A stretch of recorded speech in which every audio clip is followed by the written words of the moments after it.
Mister গোলাম গঞ্জ, দেখছাও আমি তোমার আসল নামটা কিন্তু জানি। আমার ধারণা এই ব্যারিস্টার বাড়ির যে লোকটি তোমার কাছে সবচেয়ে নির্ভরযোগ্য, যাক তুমি গুরু মনে করো, সেও তোমার আসল নামের খবর পারবে না। আমি চ্যালেঞ্জ। আমার আসল নাম অবশ্য অনেকেই জানে না, কিন্তু আমি জানি। আমি কিন্তু তোমার আসল নামটা জানি। এইখানে হচ্ছে অন্য 5 জন মানুষের সঙ্গে আমার পার্থক্য। মিস্টার যাদব ওরফে গোলাম গঞ্জ, আমি খুব ভালো করে জানি আমার ছোট শালিকার সাথে তোমার একটা সম্পর্ক আছে, তার সঙ্গে প্রেম করো। কিন্তু এই প্রেমের পরিণতির জন্য তুমি যে পথে আগাচ্ছ, এই পথে আগানোটা কি ঠিক হচ্ছে মিস্টার যাদব? আমি আমার জানেক পাওয়ার জন্য সবকিছু করবার পারি আলমগীর ভাই।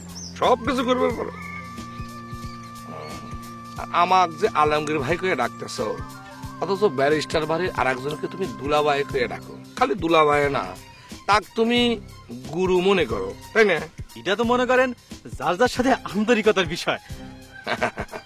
ঠিকই কয়েছো, আমিও সেই একই কথাই করছি। তুমি তো তোমার প্রেমের পরিণতির জন্য ভুল পথে হাঁটতে চলে গেল। ভুল পথে যায় জুয়ারের আশ্রয় নিয়ে নিজে জুয়া খেলে ধরো নিজে ধ্বংস করেছ। এই পথে যায় তো তুমি তোমার বাড়ি ঘর বেচে জুয়ে খেলে ধ্বংস হয়ে যাবার পারো। কিন্তু আমি চ্যালেঞ্জ দিয়ে কয়ে দেবার পারি, তুমি এই রাস্তায় তিল বাহার মনে হয় পাবে না। তাহলে আমি কি করবো আপনি কোন? যদি আপনি আমাকে শেল্টার দেন তাহলে এই মুহূর্তে থেকে আমি আপনাকে উস্তাদ মানবো। আমার জানেক পাওয়ার জন্য আপনি যা করবেন আমি তাই করবো। বিনিময়ে শুধু আমি আমার দিলভারেক চাই।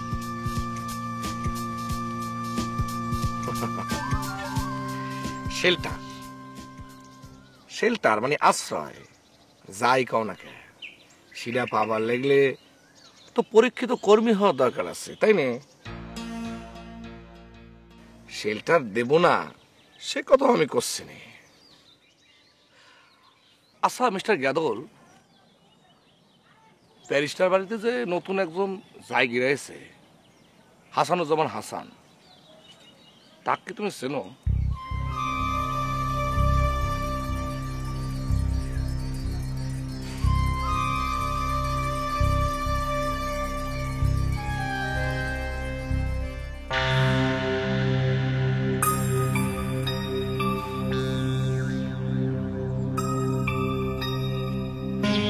ভারী যন্ত্রণা হয়ে গেল তোর। অত এই কথা যদি তোর চাচার কানে যায়, তাহলে তো সে আরো সুযোগ পেয়ে যাবে নি। আমিও তো সেই চিন্তা করতেছি চাচি। মনে করেন ফয়েজ পাগল যখন লাঠি নিয়ে সামনে খাড়া হইলো, আমি তো ভয় চমকা উঠেছি। হঠাৎ করে ফয়েজ পাগল ওই হাসানের খোঁজে আসলো, এগুলো তো মাথায় ঢুকতেছে না। তবে চাচি, ফয়েজ পাগল যে হাসান ভাই চিন্তা করেছে সেটা কিন্তু আমার মনে হয় না। চেনে না সে কথা তোর কিসের জন্য মনে হলো? আমি যখন তাক দেখে ভয় দৌড় দিবার লাগছি, তখন সে ধমক দেয় কয়, তুই ভয় পাচ্ছু কে? হ্যাঁ, আমি তো রাবণ বোধ করি, তুই তো হচ্ছে মিন্টু বানর। তুই এই কথা তুই কেমন করে বুঝলু যে সে হাসানেক চেনে না? কথা তো এখনো শেষ হয় না চাচি। আমি যখন খাড়া হইলাম, সে একটু চিন্তা করে কয়, আচ্ছা ওই যে নতুন ছাওয়াল একটা দেখলাম, সেটা কেটে রে? যদি সে হাসান ভাই চিনতো তাহলে তো ডাইরেক্ট নাম ধরে কথা কতো। কথাটা তুই বুঝতিস, কিন্তু চাচা কি করে কথাটা বিশ্বাস করানো যাবে নি? দেখিস নে, এত কিছু হওয়ার আগে তার নামে কেস করে আইছে। ছাওয়ালটা রাখি কি বিপদে ফেলাইলাম নাকি? চাচি, আগেই এত টেনশন না করে হাসান ভাইয়ের ডাক দিয়ে জিজ্ঞেস করেন। তবে চাচা অবশ্য আমার জিজ্ঞেস করেছিল হাসান ফয়েজ পাগলে কিছু হয় কিনা। শোনে, ফয়েজ পাগল যে হাসানের খোঁজে আইছিল, এটা আগেই তো চাচা খোঁজ না, আমি খোঁজ নিয়ে নি। ঠিক আছে, আপনি যা।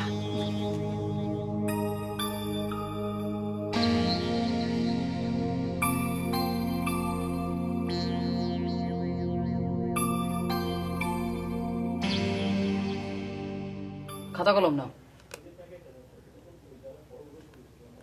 কি হলো? খাতা কলম বার করো। লিখবো না। লিখবে না মানে? লিখবে না কিসের জন্য? এই শোনো, খালাম্মা কিন্তু আমাকে কইছে দরকার হয় বেত এনে দিবি। নিয়ে আসেন ব্যাগ, তাও আমি লিখবো না। আচ্ছা, লিখবে না কিসের জন্য? কি হয়েছে, সমস্যাটা কি আমার কত? আপনি না আমাকে কয়েছেন আমার হাতের লেখা খারাপ। হাতের লেখা খারাপ জন্যই তো খাতা কলম বাইর করে বের করছি। প্র্যাকটিস করা লাগবে তো। শোনো, প্র্যাকটিস করতে করতেই হাতের লেখা ভালো হয়ে যাবে। যা কই মন দিয়ে শোনো। ঠিক আছে, তাহলে আমার বই দেখে লিখবার দেন, ডাকে দিলে কিন্তু বানান ভুল হবে না। হোক ভুল, তাও আজকে আমি তোমাক ওই বই দেখেও লিখতে দেবো না, আর আমি নিজেও ডাকে দেবো না। মন দিয়ে শোনো, তুমি এখন তোমার প্রিয় বন্ধুর কাছে এখন চিঠি লিখবে। পারবো না। পারবো না কে?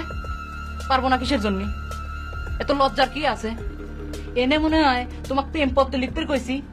জি না, এনে আমি তোমাকে পড়াবের বইছি। ওই প্রেমের ক্লাস নেওয়ার জন্য বসি নেই। চিঠির কথা কলি মনের ভিতর প্রেম আসে, তাই না? আমাকে তো গালাগালি করলে কিন্তু আমি পড়বো না নে।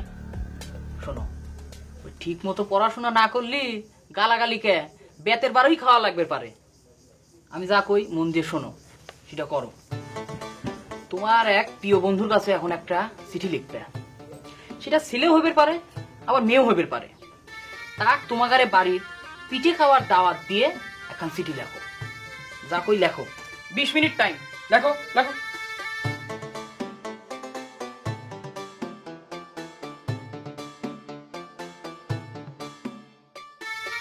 তুমি লিখতে থাকো। Object verb.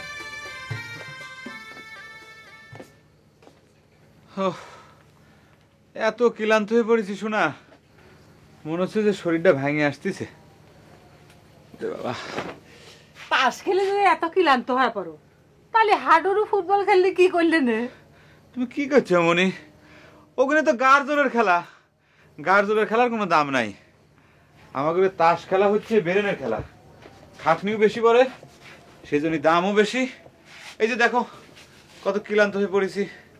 ওরে বাপ রে বাপ, এতই যদি ক্লান্ত হয়ে যাও তাহলে বেরেনের উপরে পিছান না দিয়ে 2 দিন রেস্ট করে নিতে পারো। রেস্ট তো নেবেরই পারি শোনা, কিন্তু আমি অ্যাবসেন্ট থাকলে পারি তো প্লেয়াররা হতাশ হয়ে পড়ে।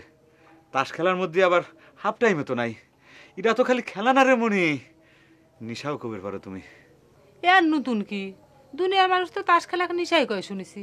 ও মনি, নিশা হলি পরেও এই নিশায় শরীরের কোনো ক্ষতি নাই।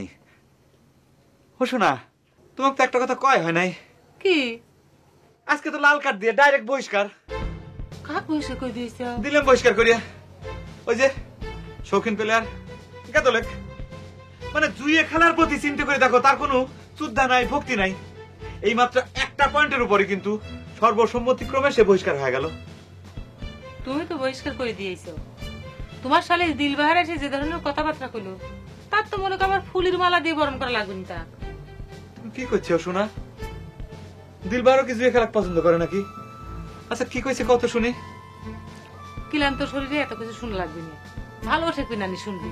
পরে যাও, হাত মুখ ধুয়ে এসো। তুমি না করলি বড় কিছুটা আমি কিন্তু বুঝেই নিলাম। মানে দিন দিন দিলবাহার কিন্তু হার্ড লাইনে চলে যাচ্ছে মনি। এদিক তো আর এক কাণ্ড ঘটেছে। কি? আব্বা নাকি হাসানের নামে কেস করেছে। হ্যাঁ,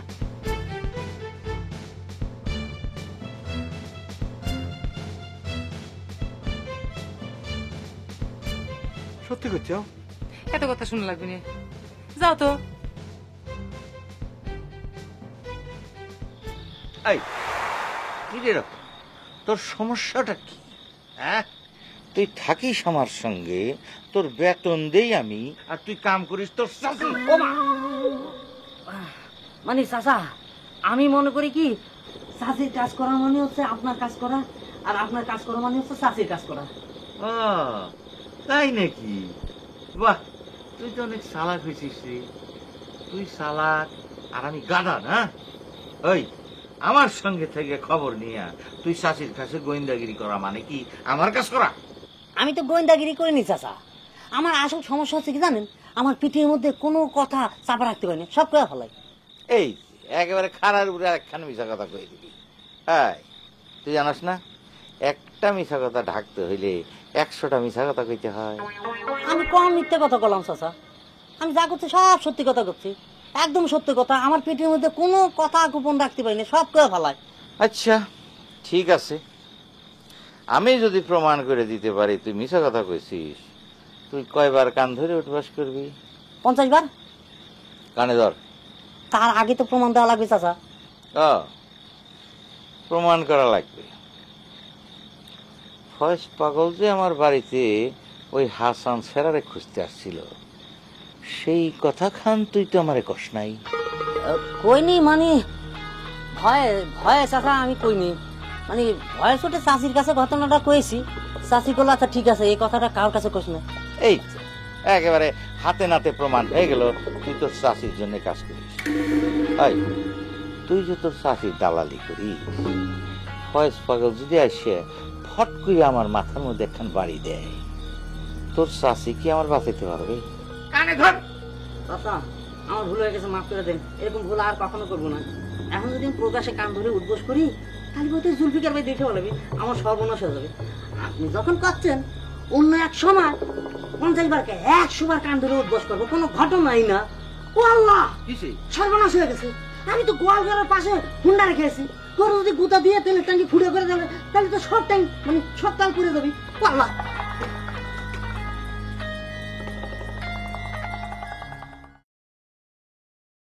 Capital of UK was visited by Rabindranath in 1870.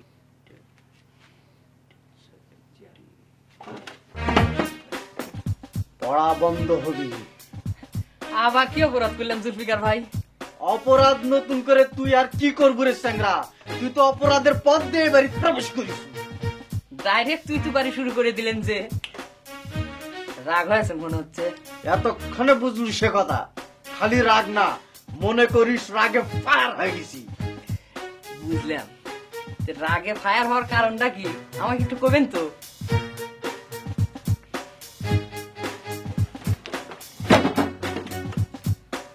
তোর এত বড় সাহস কোন থেকে হয় রে স্যাংরা? তুই দিলবাহারের উপর মানসিক টর্চার করিস। আমি দিলবারের টর্চার করেছি? কিটা কইছে আপনাকে সে কথা? দিলবাহার মনে কর তাই, দিলবাহারই কইছে। কথাটা বিশ্বাস করা কঠিন, তবে যার কাছ থেকে আপনি কথাটা শুনে থাকেন ভুল শুনেছেন। শোনেন বড় ভাই, দৈনিক তার সাথে আমার সকাল বিকালে 1 ঘন্টা পড়ানোর জন্য দেখা হয়, এর বাইরে তার সাথে আমার দেখাই হয় না। আর টর্চার তো দূরের কথা। তোর ওই পড়ানোটাই তো তার কাছে টর্চার রে। কিটা তো তাক বিদ্যেন বানানোর ঠিকাদারি দিছে রে। কি কথা করছেন বড় ভাই? জাগির মাস্টারের ডিউটি তো ওইটা। তোর ডিউটির গুষ্টি কিলার সংগ্রাম। আমার বউ তোর কাছে পড়বি নে, খবরদার এসব কথা তার কাছে কমু না। এটা আমার অর্ডার। আচ্ছা ঠিক আছে, আপনি যখন করছেন আমি খালাম্মার কাজ কব নে। খালাম্মাই তো আমাকে দায়িত্বটা দিছিল। কারোর সাথে আলোচনা করার দরকার নাই, আমি যা করছি এটাই ফাইনাল, মনে থাকে জানো।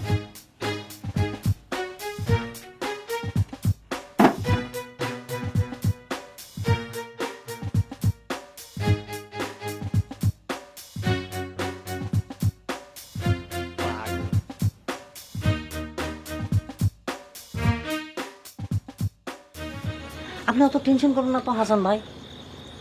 জুলফিকারের আগা গোড়াই হচ্ছে ফাউল, তার মাঝখানে হচ্ছে মুখোমুখি, বুঝতে পারছেন তো? আমি তো রীতিমতো হতবাক হয়ে যাচ্ছি রতন ভাই। কাউকে লেখাপড়া করানো কি খুব অন্যায় কিছু নাকি? আপনি কোন তো?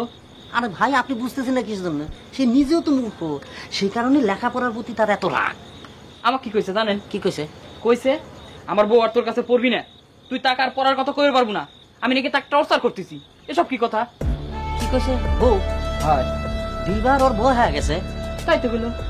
দিলবাহারে যাই আমি এখন এই কথাটা কব, তারপর দিলবাহার নিজেই ওরে ধুলাই করবি। না না না না রতন ভাই, এই কথা নিয়ে কারোর সাথে কালচার করা যাবে না।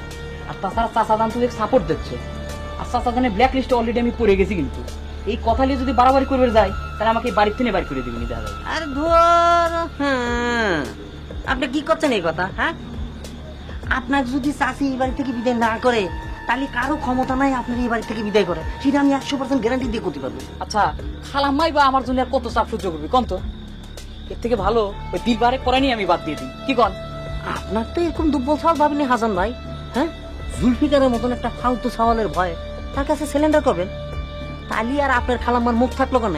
আপনার কথা আমি মানতেছি রতন ভাই, কিন্তু আমি একটা গরিব মানুষের সওয়াল, কি করব না করব কিছুই বুঝে উঠতে পারতেছি না।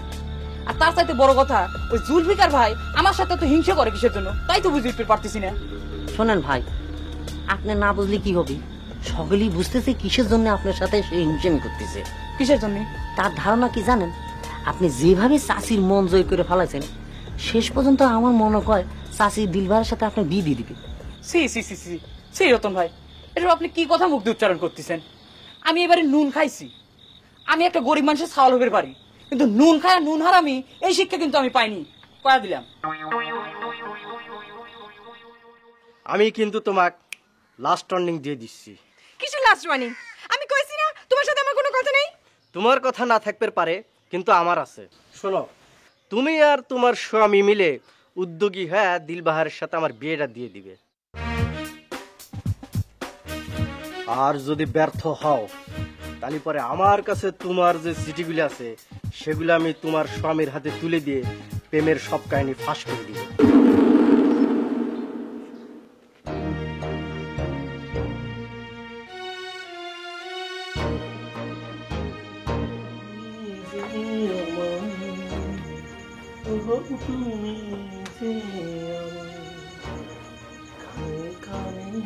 শুধু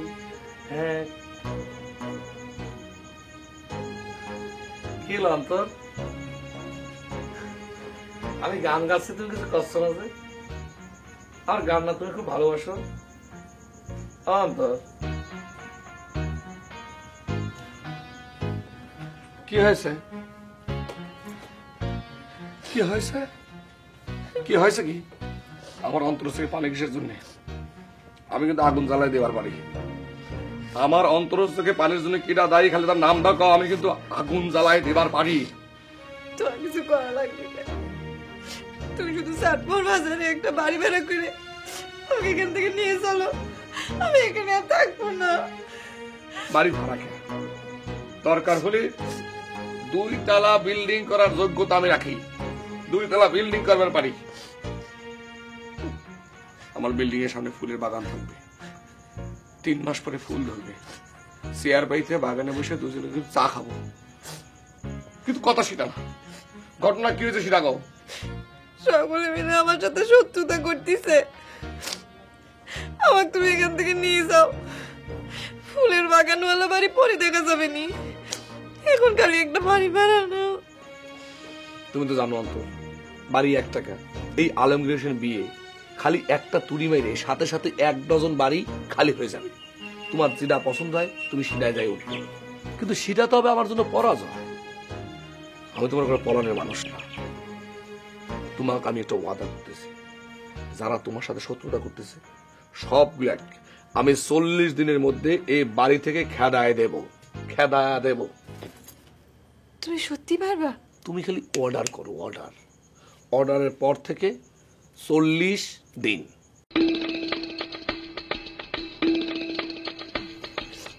ঠিক আছে, সকলে খেদানোর দরকার নেই। তুমি শুধু একজনকে বাড়ি থেকে খেদা করে দাও। ওই শয়তান জুলফিকারে